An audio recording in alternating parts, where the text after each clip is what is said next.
नमस्कार दोस्तों, स्वागत है आप सभी का हमारे चैनल पर। दोस्तों, आज की वीडियो बहुत ज़रूरी होने वाली है क्योंकि आज हम बात करने वाले हैं कैंडिड बी क्रीम के बारे में।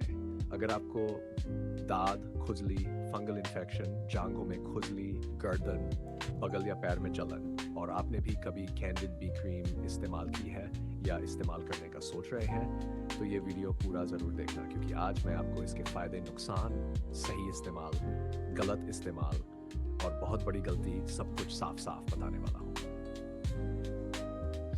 दोस्तों, सबसे पहले समझते हैं कैंडिड बी क्रीम आखिर है क्या।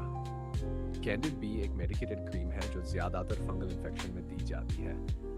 इस क्रीम में दो दवाइयाँ मिली होती हैं। पहली दवा है क्लोट्रिमज़ोल जो फंगस को ख़त्म करने का काम करती है और दूसरी दवा है बीक्लोमेटासोन जो एक स्टेरॉयड है और खुजली, लालपन, सूजन को जल्दी शांत करता है। यानी एक दवा फंगस मारती है और दूसरी दवा आप देख रहे हैं फाहेनकिन प्रॉब्लम जाती है। दोस्तों, डॉक्टर ये क्रीम आमतौर पर इन दिक्कतों में देते हैं: दाद, जांघों के बीच खुजली, पैरों की उंगलियों में फंगल इन्फेक्शन, बगल में खुजली, कमर या पेट के फोल्ड में फंगस, गुप्तांग के आसपास फंगल इन्फेक्शन। लेकिन ध्यान रखिए, हर खुजली में यह क्रीम सही नहीं होती। दोस्तों, अब एक बहुत बड़ी सच्चाई सुनिए। भारत में ज्यादातर लोग कैंडिड बी क्रीम को हर खुजली की दवा समझ लेते हैं। थोड़ी खुजली हुई, सीधे मेडिकल से ले आए, थोड़ा आराम मिला, फिर महीनों तक लगाते रहे और यहीं से असली नुकसान शुरू होता है। कैंडिड बी क्रीम के फायदे। अब पहले इसके फायदे जान लेते हैं। अगर सही फंगल इन्फेक्शन है तो ये क्रीम बहुत जल्दी आराम देती है। खुजली, जलन और लालपन कुछ ही दिनों में कम हो जाता है।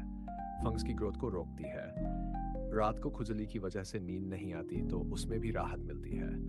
इसीलिए लोग इस क्रीम को जादू की क्रीम समझ लेते हैं। हाइट सबसे जरूरी पार्ट, कैंडिड बी क्रीम के नुकसान। दोस्तों, ध्यान से सुनिए क्योंकि यह क्रीम स्टेरॉयड वाली क्रीम अगर इससे लंबे समय तक बार बार बिना डॉक्टर की सलाह लगाया जाए तो यह फायदे से ज़्यादा नुकसान करती है। इसके नुकसान हो सकते हैं: त्वचा पतली होती है, रंग बदल सकता है, दाद बजाता है लेकिन खत्म नहीं होता, थोड़े दिन बाद इन्फेक्शन और खुजली बार बार वापस आती है, स्किन पर सफ़ेद दाग पड़ सकते हैं, सबसे दर्दनाक बात फंगस मौजूद हो जाता है और बाद में कोई दवा असर नहीं करती। जी गलत। दोस्तों, बहुत लोग कैंडिड बी को चेहरे पर भी लगा लेते हैं। पिंपल में, दाग धब्बों में, रैश में। ये बहुत बड़ी गलती है। चेहरे पर लगाने से स्किन पतली होती है, पिंपल बढ़ सकते हैं, चेहरे का रंग खराब हो सकता है। इसलिए चेहरे पर बिना डॉक्टर के कभी भी कैंडिड बी मत लगाएं। अगर डॉक्टर ने दी है तो आमतौर पर 5 से 7 दिन, ज़्यादा से ज़्यादा 10 दिन, उससे ज़्यादा नहीं। अगर इतने दिन में भी आराम नहीं मिला तो क्रीम बदलनी पड़ती है, जांच जरूरी होती है। कैंडिड लगाने का सही तरीका अब मैं आपको बताता हूँ। इसे लगाने का सही का सबसे पहले प्रभावित को पानी से धोकर अच्छे से सुखा ले, फिर बहुत पतली परत लगाए दिन में या डबार हाथ साफ करके लगाएं। ध्यान रखें, मोटी परत लगाने से जल्दी ठीक नहीं होता।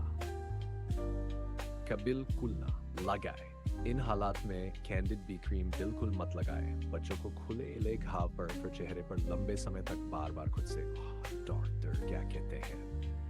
डॉक्टरों की साफ राय है स्टेरॉयड क्रीम जैसे कैंडिड बी सिर्फ शॉर्ट टाइम के लिए और बिना ज़रूरत इसका इस्तेमाल खतरनाक हो सकता है। लोगों की कॉमन सवाल बहुत लोग पूछते हैं, लगाते ही आराम मिलता है तो फिर गलत क्यों है। दोस्तों, आराम मिलना, ठीक होने की गारंटी नहीं है। यह क्रीम बीमारी को दबाती है, जड़ सेकमेंट नहीं करती अगर गलत तरीके से लगाई जाए। Final advice. दोस्तों, मेरी आपसे यही सलाह है, अगर खुजली दादाद है तो पहले डॉक्टर को दिखाएं। खुजली में कैंडिड बी का इस्तेमाल मत कीजिए। जल्दी आराम के चक्कर में भविष्य खराब मत कीजिए।